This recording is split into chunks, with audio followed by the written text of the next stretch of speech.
back doing book reviews like I never stopped doing them in the first place. I am going to try to do more of these, but I read slow as hell, so don't expect too much from me. Nothing But Blackened Teeth is a horror novella written by Cassandra Kah, released in October 21. And overall, I'd say I feel relatively positive about the story. There's some gripes I have with it, but also some strong positives to kind of cancel those out. I'm going to start with the negatives because I don't like ending videos sounding like a dickhead.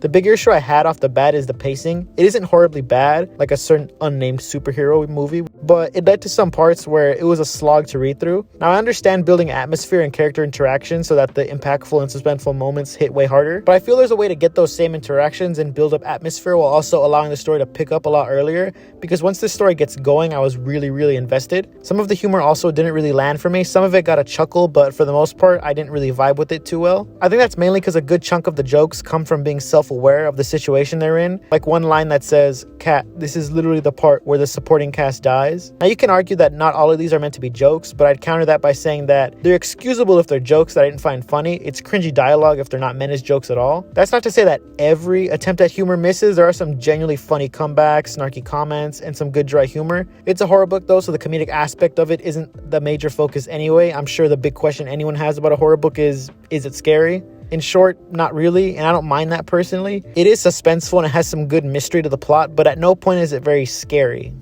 Despite all that, the story has some very good aspects to it. The main character is likable, and very early on, you want her to be okay by the end. The rest of the characters are good, even if some aren't as concrete as others. You can genuinely feel the history between these characters, and I love that they reference past events, but don't harp on them for too long, since normal people don't really talk like that or do that. The lore of the mansion and the yokai are also really engaging, and you kind of feel this intensity coming from the yokai as an antagonist. Like I said, the story isn't that scary, but the bride is definitely creepy. There's also a handful of twists and turns throughout the story, and it seldom goes in the direction you actually expect it to. The ending in particular is something I would have never expected.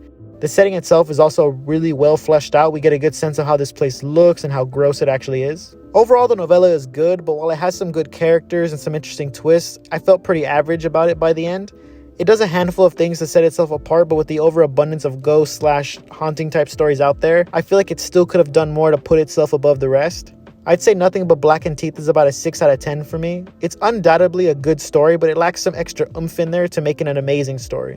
I know I joke about how I'm never actually going to make a spoiler review or spoiler discussion video, but I actually might for this one just because it's short enough where I don't have to make a 45-minute video, and there's some genuinely cool stuff you could actually talk about in this story, and that might actually raise my score for it. That's about it though.